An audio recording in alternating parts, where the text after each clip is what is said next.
I think that, like you said, we never been in this position before in the World Cup because all the games that we played before we start winning. So we never أعتقد كما losing. قلت لم نمر أبدا بهذا الموقف من قبل في كأس العالم، لأن جميع المباريات التي لعبناها سابقا كنا نبدأ فيها بالفوز، لذلك لم نمر قط بموقف نبدأ فيه خاسرين. لذا أنا سعيد حقا بما رأيناه بعد أن تأخرنا بهدف، مثل شخصية الفريق ووروحه، لأن هذا أمر قد يحدث في المستقبل. الآن أصبحنا نعرف كيف نتصرف في هذا النوع من المواقف. ولكن نعم، أعتقد أن الجميع بذل جهدا إضافيا لأننا نريد الفوز. نريد أيضا أن نكون في القمة وننهي دور المجموعات في المركز الأول، لكن في النهاية البرازيل فازت أيضا، لذا لكن على الأقل تأهلنا إلى الدور المقبل. نعم، وكما قلت لقد بذلنا جهودا كبيرة، ونحاول الآن التعافي بشكل جيد، لأن أمامنا مباراة صعبة أيضا ضد هولندا. نعم، كما قلت نحن نشعر بحالة جيدة. نحاول فقط أن نبقى متواضعين، لأن هذا هو الشيء الذي يجعلنا نعمل بأفضل طريقة ممكنة والوصول إلى النجاح، تماما مثل ما فعلناه في كأس العالم 2022، وهو أن نكون مركزين في كل مباراة. ألا نركز في المدى الذي سنصل إليه، بل نركز فقط على الحاضر وهو المباراة القادمة. ولهذا السبب أعتقد أن النجاح سيأتي بعد ذلك، وأعتقد أن الفريق يركز على هذا، ونحن نبلي بلاء حسنا حقا 100%. لأنه عندما يراك الناس في القمة فإنهم لا يريدونك أن تنزل للأسفل، أتعلم؟ يريدونك أن تكون في القمة أو في مكان أعلى في المستقبل.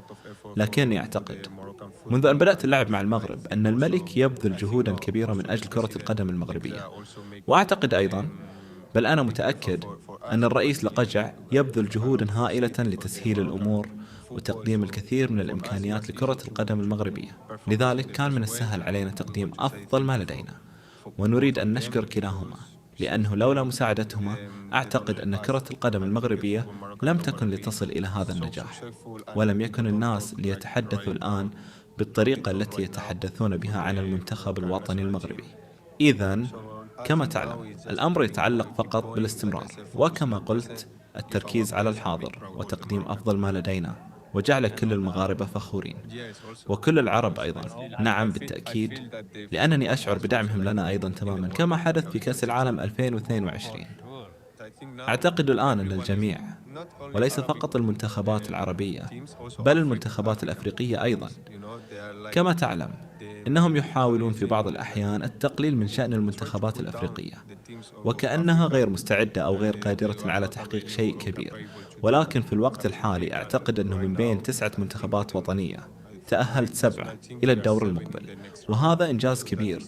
وأيضا بعض الدول مثل الرأس الأخضر كاب فيردي التي لم يكن أحد يتوقع تأهلها إلى الأدوار الإقصائية، وكانت هذه أول بطولة كأس عالم لها، ونجحت في التأهل إلى الدور التالي. هذا شيء مذهل، وقد رأينا من خلاله تطور كرة القدم الأفريقية، وأعتقد أنه أمر يدعو للفخر الشديد أن نكون أفارقة ونظهر ذلك للعالم. أعتقد أن السبب هو أن كأس العالم هي المسرح الأكبر والأهم لتظهر للعالم مدى قوتك أو مدى قدرتك.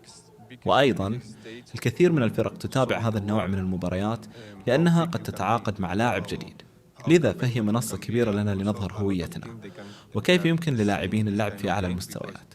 نعم، لقد حدث هذا معنا أيضا مع المنتخب، فحتى عندما يكونون خارج حسابات كأس العالم فإنهم يريدون تحقيق شيء كبير، مثل تسجيل أول هدف لهم في تاريخ كأس العالم، أو تحقيق أول انتصار لهم في كأس العالم. هذا شيء كبير بالنسبة لهم أيضا، فهم يريدون صناعة التاريخ وقد صنعوه بالفعل. لذا نحن نحاول فقط ألا نهاب أحدا وأن نظهر للناس من نحن، وأعتقد أن هذا هو الشيء الأكثر أهمية، لأن كما قلت بعض الناس لا يعرفون بعض اللاعبين أو أين يلعبون، ولكن عندما يرونهم يلعبون يقولون واو، أين كان هذا اللاعب؟ لذا فهو أمر مهم. كما قلت إنه المسرح الأكبر لإظهار كرة القدم الخاصة بك، وهذا ما يطمح إليه الجميع. على ما أعتقد ليس فقط اللاعبون المغاربة، بل الجميع يريدون إظهار قدراتهم للعالم وتقديم عرض جيد للجماهير التي تتابع كأس العالم. أعتقد أنه أمر مذهل، أليس كذلك؟ إنه شيء كنا نعمل من أجله، وأنا فخور حقا بجعل كل المغاربة فخورين وبالذهاب بعيدا في هذه المنافسة. بالتأكيد ستكون مباراة صعبة، لأن الجميع يعرف جودة منتخب هولندا واللاعبين الذين يمتلكونهم، ولكننا نعرف أيضا جودتنا، لذا ستكون مباراة صعبة علينا معا، والفرق سيصنع في التفاصيل الصغيرة. لذا يجب أن نكون مركزين ومستعدين لكل مرحلة وموقف في المباراة. ونعم، أتمنى إن شاء الله أن نفوز. أعتقد أن الضغط موجود بنسبة 100% بسبب سقف توقعات الناس من الخارج والدعم الذي يقدمونه، ولكن ضغط إيجابي وجيد للغاية. بعد ذلك هناك ضغط الانعزال بنسبة 100%، كأننا لا نستطيع الخروج أو رؤية عائلاتنا والابتعاد عنهم لفترة طويلة دون رؤيتهم. أعتقد أن هذا هو الشيء الأكثر صعوبة. هذا كل شيء. أعتقد أن هذا هو الأصعب. بعد ذلك بالطبع الطقس حار، وفي بعض الأحيان لا تكون الملاعب في أفضل حالاتها، ولكننا نحاول تقديم أفضل عرض للناس والاستمتاع بالأمر. الشخص الأكثر مرحا، أعتقد قاسم أو رحيمي. ومن هو أفضل راقص؟ صيباري. من هو القائد الخفي؟ منير حارس المرمى، إنه الحارس الثاني ويمتلك خبرة كبيرة. لقد قضى وقتا طويلا هنا في المنتخب الوطني، لقد لعب الكثير. نعم، هذه ثالث بطولة كأس عالم له، ولعب العديد من الكؤوس الأفريقية، لذا أعتقد أنه قائد حتى لو لم يلعب، وهذا هو الشيء الأكثر أهمية. نعم، أعتقد ذلك. عندما يتحدث يستمع إليه الجميع، وهو يحظى بالاحترام، ونحن نتبعه أيضا لأنه يمتلك الخبرة. أعتقد أنه الأكبر سنا هنا في المنتخب، ومن المهم أن يتحدث إليك شخص بهذا الشكل، ومن أجل مصلحة الفريق يجب علينا الاستماع. من يضفي أفضل طاقة في غرفة تبديل الملابس؟ أنا جزء من ذلك، ولكن أعتقد أن رحيمي وعز الدين أو ناحي يضفيان الكثير من الطاقة في غرفة الملابس. He will play a lot of her third World Cup and so many African Cups. So I think he's a leader even if he don't play, and this is the most important thing. Yeah, I think so. Everyone when he talk, everyone listen him and he respect and we follow him also because have experience is I think the most older here in national team, and it's important when someone talk to you like that for the best of the team. من هو اللاعب الذي يحافظ على هدوء الجميع؟ بونو، لأنه هادئ جدا. هذا الرجل هادئ حقا. بونو يحافظ على الهدوء دائما، لأن بعض حراس المرمى ليسوا هادئين، أليس كذلك؟ لكنه هو هادئ ويحاول دائما رؤية الأشياء الإيجابية. هذا هو بونو، ومن يعرف سيقول ذلك. رسالتي للجماهير هي أن يستمروا في دعمنا، لأننا سنقدم كل شيء لنجعل الشعب المغربي والشعب العربي فخورين بنا ونحن نشعر بدعمهم، وهو أمر مهم بالنسبة لنا، لأننا سنحاول كما قلت أن نرفع رأسهم جميعا. بالنسبة لي اسمع، الأمر ليس مفاجأة، ليس مفاجأة لأنني أعمل معهم من سنوات عديدة، ولكن بالنسبة لكم ربما بالنسبة للناس صيباري مفاجأة لأنه يسجل ويصنع الفارق، لكن بالنسبة لي هذا ليس بالشيء الذي يفاجئني لأني أعرف جودته. الآن لا يمكنني أقول أي شيء، ولكنكم سترون في المستقبل إلى أين سيصل إن شاء الله. إنه لاعب كبير، أقسم لك إنه يصنع الفارق، يمتلك الكثير من المؤهلات ويقدم لنا الكثير، وبالطبع هو يسجل الآن، وهذا أمر مهم بالنسبة لنا. نعم، رحيمي كما تعلم قصته صعبة إذا كنت تعرفه وتعرف من أين أتى، والجهود الكبيرة التي بذلها ليصل إلى ما هو عليه الآن وليحقق كل ما حققه في مسيرته. إنه أمر عاطفي ومؤثر للغاية، فعندما سجل هدفه الأول في كأس العالم وبدأ بالبكاء جعل الجميع تذرف الدموع أيضا. أتعلم؟ كنا نريد البكاء معه لأنه جزء منا. لقد قضى وقتا طويلا معنا، ونحن نعرف من أين أتى وحجم الجهود الكبيرة التي بذلها، وأعتقد أنه يستحق الكثير. لقد أخبرته بعد المباراة أنه يستحق ذلك. الرأس الأخضر، نعم، لقد فاجأونا، لأنني أتذكر في إحدى الكؤوس الأفريقية أنهم ذهبوا بعيدا أيضا ووصلوا إلى ربع النهائي. أعتقد أن البطولة التي أقيمت في كوت ديفوار ذهبوا فيها بعيدا، لكنني أعلم لقد لعبت ضدهم وهم يمتلكون جودة عالية حقا، ولكن بخلاف ذلك كولومبيا تلعب بشكل جيد أيضا، وهي ليست مفاجأة. نعم، سيلعبون الآن وستكون مباراة جيدة حقا. أتعلم من أرى أنه جيد أيضا يا أشرف؟ اليابان. نعم، اليابان أيضا. أعتقد أن الناس لا يلاحظونهم لكنهم جيدون. نعم، لديهم عقلية رائعة حقا، والأمر صعب ضدهم، وأعتقد أن هذا ينبع من ثقافتهم أيضا. شكرا لك. ما زلت محافظا على شغفي لأنني أعشق هذه اللعبة، أحب لعب كرة القدم منذ صغري. وأريد الاستمرار في ذلك حتى يخبرني جسدي بالتوقف. لكن بنسبة 100% لا يزال هنالك شيء بداخلي يتوق لتحقيق لقب مع المغرب وجعلهم فخورين بكل شيء. بالطبع نحن ننتظر كأس أفريقيا وما سيحدث فيها، ولكني متحمس للغاية وأقدم كل ما لدي عندما أرتدي قميص المغرب لأنني أريد إسعادهم. بالطبع أنا أفوز مع النادي وكل شيء، ولكن عندما تفوز بشيء لبلدك يكون ذلك شعورا خاصا للغاية، وأريد أن أعيش هذا الشعور مجددا، لأنني أتذكر ما حققناه في كأس العالم 2022 وكيف كان إنجازا كبيرا. لكنني متأكد من أنه عندما نجلب كأسا إلى المغرب سيكون الأمر مذهلا إن شاء الله. هذا أمر لا توصفه الكلمات، لا كلمات. أعتقد أن الجميع يحلم أولا باللعب في كأس العالم، وبعد ذلك إذا سجلت ودونت اسمك في سجل الهدافين في كأس العالم فهذا أمر لا يحققه الكثير من الناس. لذا فهي لحظة خاصة وحلم يتحقق بنسبة 100%. ظهوري الأول كما تعلم.